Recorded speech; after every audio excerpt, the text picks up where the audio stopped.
E aí galera do YouTube, tudo bem? Hoje eu vim falar um pouco sobre a nova tendência da fisioterapia, que é a eletroporação transdérmica.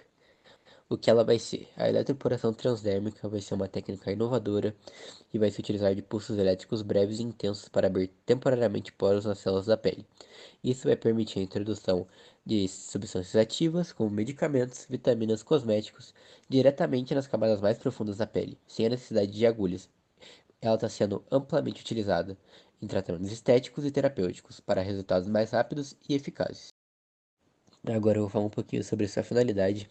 O objetivo da eletroporação vai ser promover uma absorção rápida e eficiente de substâncias terapêuticas ou estéticas. Assim, ela vai melhorar o desempenho desses produtos aplicados, além de evitar o uso de agulhas, o que vai tornar menos invasivo e mais confortável para o paciente. Então, para pacientes que têm medo de agulha, esse tratamento pode ser o ideal.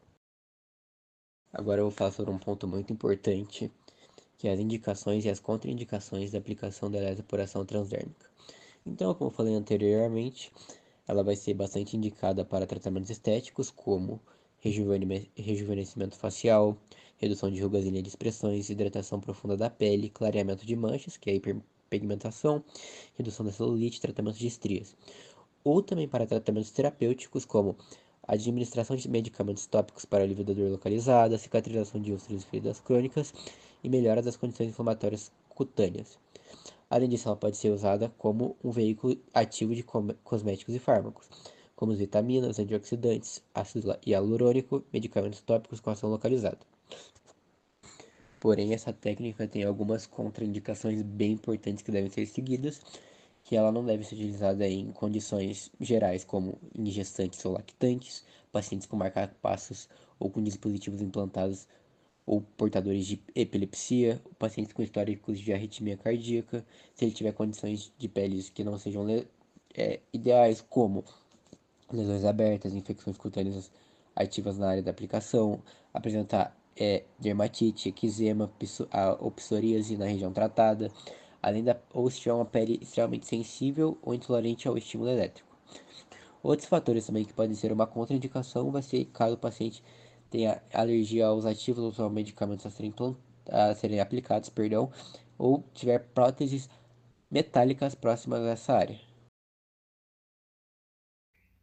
Bom, como dito anteriormente, então, a eletroporação é um tipo de promotor físico de permeação que consiste no uso de pulsos curtos de microsegundos a milissegundos de alta voltagem, os quais esses curtos pulsos vão garantir que eles vão ultrapassar a barreira da membrana celular, promovendo dessa forma o rearranjo estrutural dessa membrana, tornando-a muito mais permeável às moléculas exógenas, o que a gente quer na eletroporação.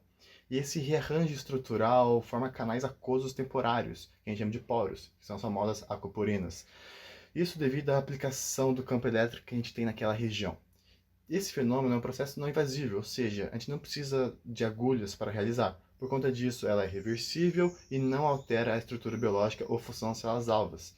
E por conta disso, a eletroporação transdérmica requer um equipamento específico, que gere pulsos elétricos de curta duração e alta intensidade. No entanto, é importante falar que a intensidade e a duração dos pulsos variam de acordo com o tipo de substância a ser aplicada, dependendo da vitamina e da substância exógena que a gente quer, assim como as características da pele do paciente. Em relação ao funcionamento do mecanismo de ação da eletroporação, existem 4 itens primordiais que precisam ser abordados para entendermos o seu funcionamento.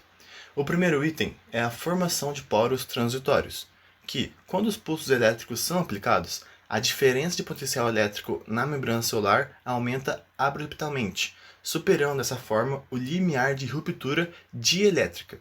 E isso então vai induzir a formação de poros transitórios hidrofílicos na membrana celular e principalmente os lipídios intracelulares da pele.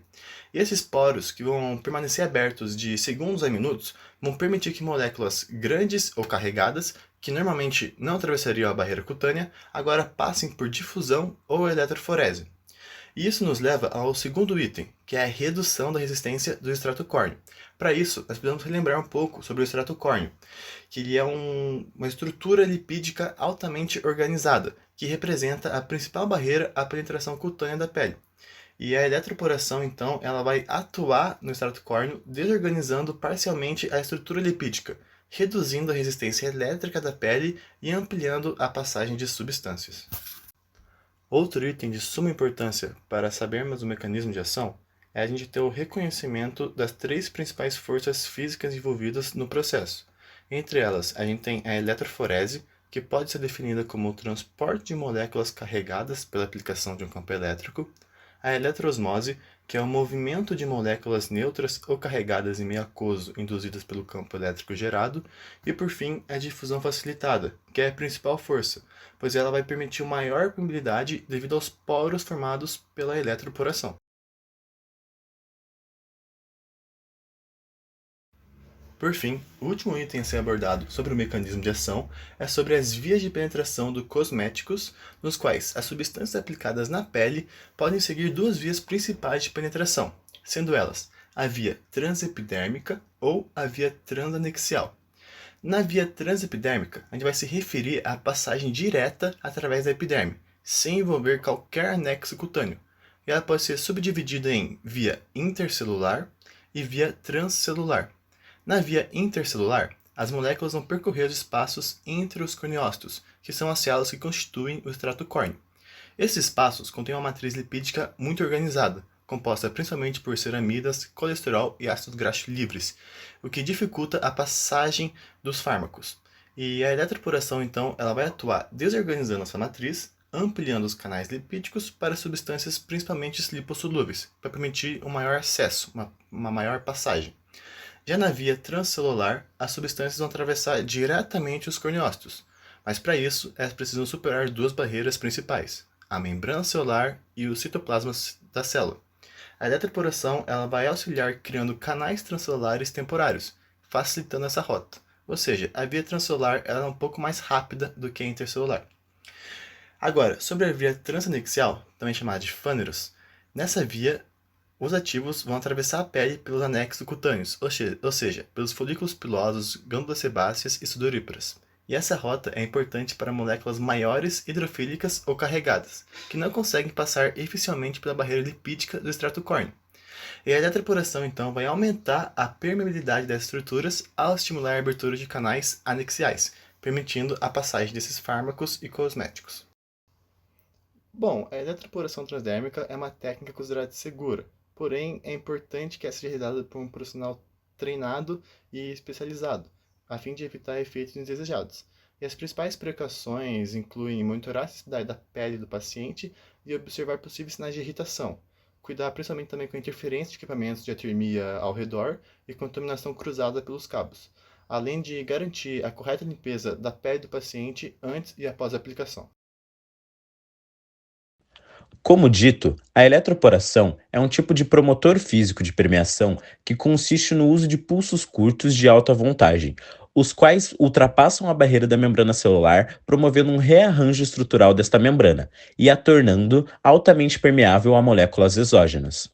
Esse rearranjo estrutural forma canais aquosos temporários, os poros, devido à aplicação do campo elétrico. Esse fenômeno é um processo não evasível, reversível e não altera a estrutura biológica ou a função das células-alvo.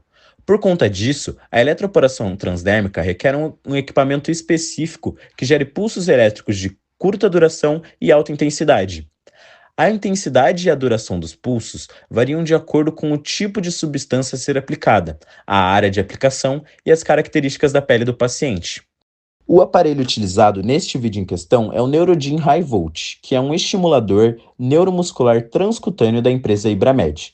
Ele possui dois canais com controles independentes de intensidade para os tratamentos, utilizando a corrente pulsada de alta voltagem, conhecida também como HVPS. Agora, sobre a técnica de aplicação da maneira correta, a Ibramed declara que os eletrodos fornecidos com o equipamento não ocasionam reações alérgicas. Estes eletrodos devem ser somente posicionados em contato com a superfície íntegra da pele, respeitando-se um tempo limite de duração de contato de até 24 horas. A técnica de posicionamento de eletrodos é usada para proporcionar a estimulação para controle da dor e redução de edema, como por exemplo em lesões traumáticas e no pós-cirúrgico, e também para cicatrização de feridas. Eletrodos de igual tamanho são colocados sobre a área de dor, edema ou da ferida, sendo também utilizado como um eletrodo dispersivo. O eletroestimulador, Neurodin High Volt, oferece uma onda de corrente pulsada de alta voltagem. A técnica utilizada no vídeo tem por objetivo a cicatrização de feridas, por isso foi escolhido o eletrodo de 6 centímetros de diâmetro. Para a aplicação, utiliza-se os eletrodos circulares e ativos, e o eletrodo de alumínio dentro de uma esponja vegetal, como eletrodo dispersivo. Vale ressaltar que a técnica é aplicada dinamicamente, assim como mostra no vídeo. No entanto, pode ser utilizado também movimentos da massagem modeladora para a utilização da eletroporação. Agora, definindo os parâmetros de escolha, o aparelho possui protocolos pré-programados para cada tipo de aplicação. No exemplo do vídeo, foi utilizado o protocolo 11, que é o protocolo para a eletroporação com eletrodos de 6 centímetros. Nesse protocolo, utiliza-se o modo contínuo, a polaridade é positiva, a frequência de 50 Hz, o tempo de aplicação de 5 minutos e uma intensidade de 100 volts, e posiciona-se os eletrodos acima da área de tratamento. A intensidade pré-definida nesses protocolos pode ser ajustada pelo terapeuta de acordo com suas necessidades e plano de tratamento. Agora, voltando para a segurança, para um procedimento de aplicação seguro e correto, recomenda-se seguir as seguintes orientações. A colocação dos eletrodos pode ser realizada usando a técnica bi ou monopolar. O posicionamento adequado e contato irão assegurar o conforto e a eficiência do tratamento. Examine a pele e limpe a área do tratamento, desinfectando a pele com álcool de uso medicinal. Retirar os eletrodos autoadesivos da folha protetora e aplicar na área de tratamento como prescrito. Garantir que a superfície do eletrodo inteiro esteja em contato com a pele do paciente, pressionando-o no lugar. Verifique o contato do eletrodo regularmente durante o tratamento e examinar a pele novamente após o tratamento.